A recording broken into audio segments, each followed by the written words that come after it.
Welcome back to Taiwan Outlook. Joining us today is the President Wu of the Foundation for Medical Professionals Alliance in Taiwan. Dr. Wu, we've been talking about international support for Taiwan's WHO bid. Could you tell us who are the major countries supporting Taiwan's WHO bid? Of course, we have allied countries have formal diplomatic, recognitions. Those countries are supporting Taiwan. Mm-hmm. And of course, through the last 10 years' effort, most of the world, professional organizations such as World Medical Association or World Nurse Association, non-governmental international organizations, right, and World Pharmaceutical organizations are all voicing their support. Mm-hmm. And then 2 years ago, that U.S. and Japan voted for Taiwan's participation. Mm-hmm. That's really a big breakthrough because of their big contributing country for WHO. Yeah. So this is a breakthrough. So now our efforts now emphasizing in the European Unions. But what is European Union's position on Taiwan's WHO bid? Well, actually, all these countries are all sticking to so-called one China policy. Mm-hmm. But U.S. and Japan support Taiwan because of one China policy. Mm-hmm. But because of a health issue, they are willing to support Taiwan. Mm-hmm. And European Union stick to one China policy. That's the reason they are not able to support Taiwan. Did they vote against Taiwan? Yeah, they vote against. They threw the consensus, so they vote against it. But they do have sort of a statement afterwards. Mm-hmm. They think that Taiwan should be part of health network. Mm-hmm. That's the reason they are pushing for meaningful participation. Yeah, but does it make any sense to argue for this meaningful participation of Taiwan in this health network? That's the reason recently we keep going back to European Union to tell them meaningful participation doesn't work. Mm-hmm. Because of their, it comes down to is a number game. Mm-hmm. They feel that Taiwan can join those expert meetings and to gain those information. And now that we're talking about we can, join the 3 out of 20 meeting, doesn't make any sense. Okay. We feel that they should let Taiwan to choose what kind of meeting we want to go to. Yeah. And we choose our weak point, what we should learn from, and then go to those meetings.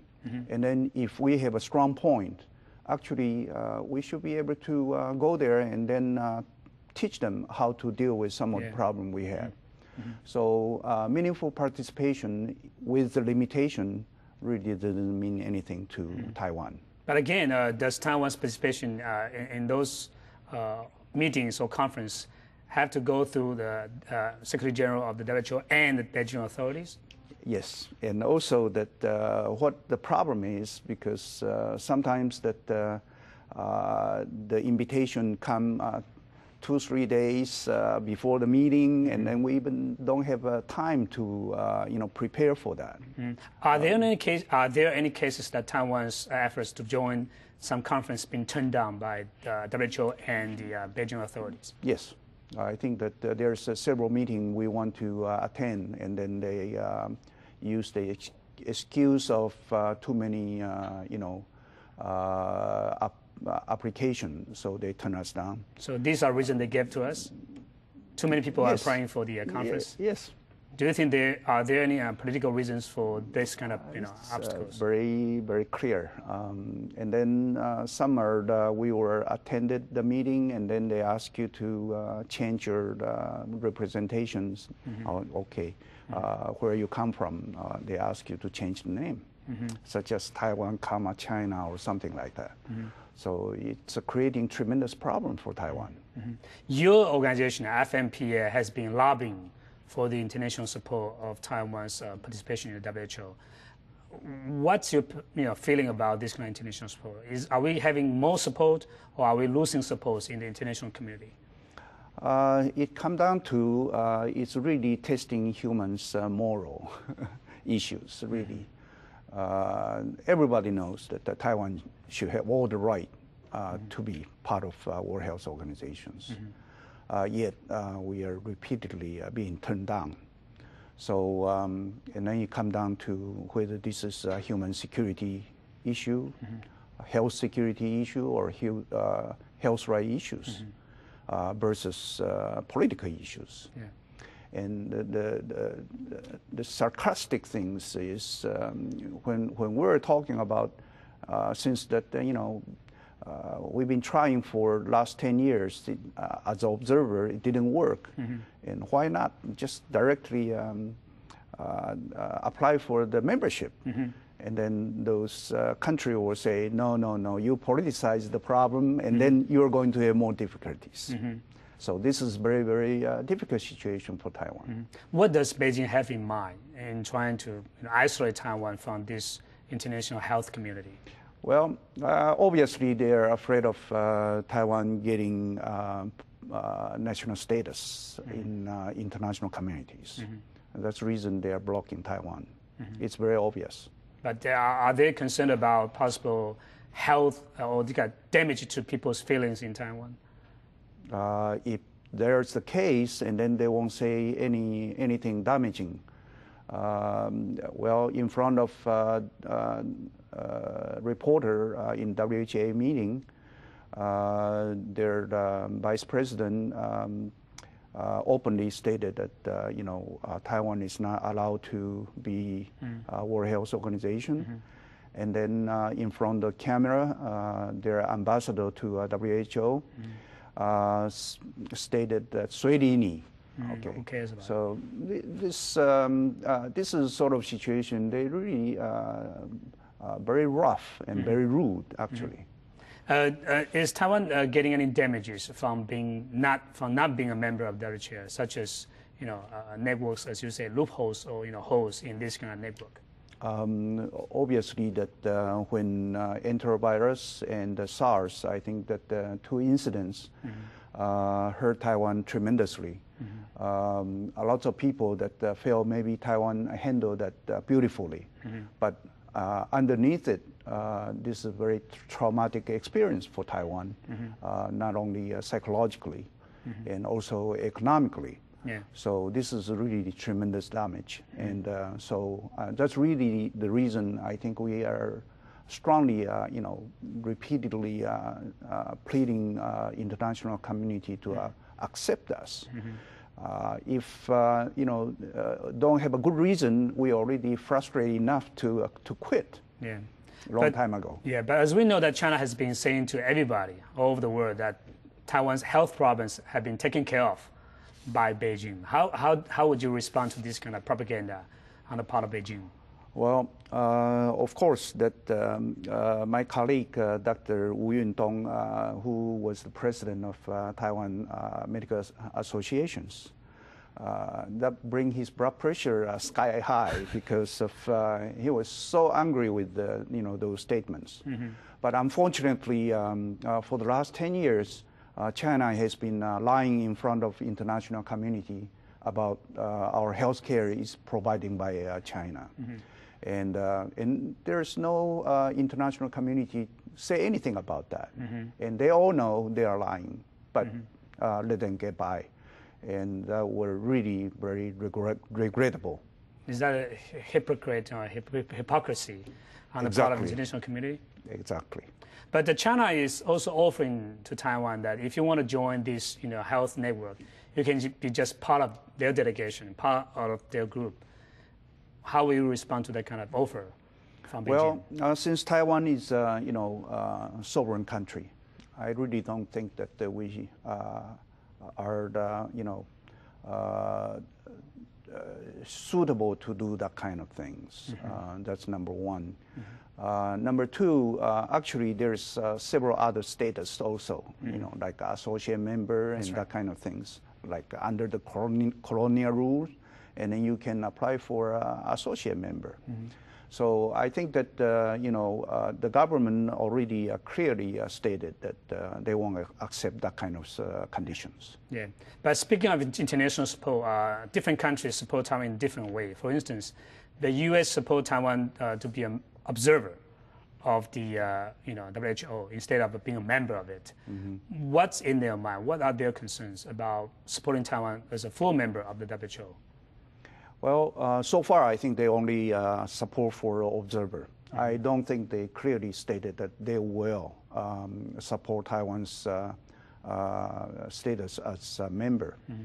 So I think that Japan and U.S. is clearly seeing this whole issue as health security and health right issues. Mm-hmm. That's the reason they are supporting Taiwan. Yeah, but as an observer, actually, I didn't get a lot of rights. For instance, voting rights and so on in the WHO. That's right. What can Taiwan get in substance from being a observer of the WHO? At least that we can freely have direct contact with the WHO. Mm-hmm. That's very important. Mm-hmm. So when we need the information, we get it right away, mm-hmm. Instead of have to go through China. Mm-hmm. I think this the time is very important mm-hmm. issues because of when we're dealing with a disease, we're dealing with the golden time. Mm-hmm. So we have to get the information right away. Mm-hmm. So I think that if we are WHO observer, at least we have direct access to that. Mm-hmm. And then we'll be able to attend the meetings freely. Mm-hmm. I really think this is very important for us. Mm-hmm. But if I am correct, WHO does not have observer status. WHA, World Health Assembly, right. has observer status. So, but WHO is only organized a week per year. So if Taiwan becomes observer, can Taiwan really participate in this daily operation of the WHO? Well, we just hope that, being an observer, that by showing our abilities, mm-hmm. that we'll be able to participate a little bit better. Mm-hmm. Because of, as you know, that we did a very good job contain the disease mm-hmm. Of SARS, mm-hmm. and within our island, mm-hmm. didn't let that disease spread out. So I think that our experience will mm-hmm. be able to share with the international communities. Mm-hmm. So once we have a status, and then I think those countries or WHO will be more freely able to mm-hmm. communicate directly with Taiwan. Yeah. I think that's really the benefit for each others. Yeah, but to garner more international support for Taiwan's WHO bid, Taiwan has to do something itself to show to the world that we can contribute to the health community. Right. What has Taiwan been doing in recent years? Well, actually, Taiwan has a lot of medical teams mm-hmm. Stationed in those countries who needed help. That's we're serving as a good Samaritan in the international communities. Mm-hmm. And not only that, Taiwan IHA, International Health Action, mm-hmm. Also that have a team. Wherever that there's a disasters, we can send a team over mm-hmm. to help. Mm-hmm. So those are the things that we already proven to the international community. We are willing and we are sincere about these whole issues. Mm-hmm. Not only that, I think we have a lot of NGO doing a tremendous job helping international communities, such as Tzu Ji mm-hmm. or World Visions. Mm-hmm. And I think we can see wherever the disasters, they are always the first one be there. Mm-hmm. So I really think that Taiwan's ability and power already gradually shown in the international communities. Are we getting any recognition or appreciation from the international community for this kind of health, rescue or health aid?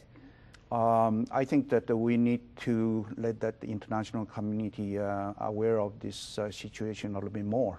Mm-hmm. As you know, that maybe you were sort of lack of, how do you call it, propaganda or something like that. Yeah. I think that we need to do more of this, let international community understand, how much that Taiwan has been contributing to the health, network. Yeah, you're absolutely right. I think international understanding is the precondition for international support. of Taiwan's WHO bid. But as we know that before the SARS incident took place in Taiwan, actually many countries did not know Taiwan was not a member of the WHO. That's right. How do you respond to this kind of international neglect of Taiwan's being absent from the WHO? This is very, I think that I always use the example of Japan. We went to Japan. Within 2-3 years, Japan already recognized this is a serious problems. And when we were there and have a news conference, the whole house is packed with the reporter because they are concerned. And then when we go to Europe, Europe is very far from us. That's right. So they really look at this whole thing as kind of far away, situations. But I keep reminding them, Taiwan has a direct flight from Taipei to European city, Paris, Amsterdam, London, Vienna, Frankfurt. So I really think they have to realize, actually, we are very short distance from them, especially avian flu. When it occurs, it's going to create tremendous problem. But unfortunately, most of the people that usually take the disaster to take the note or to take the lesson. So we just hope that we can catch it ahead of time, fight the disease together instead of being excluded. In addition to the international support, we also need domestic support for Taiwan's WHO bid. So when we come back, we'll talk about what your organization has been doing and what should the government cooperate with the non-governmental organizations in pushing for Taiwan's WHO efforts. Okay. When we come back, we'll talk about Taiwan's strategies and tactics. Let's take a short break.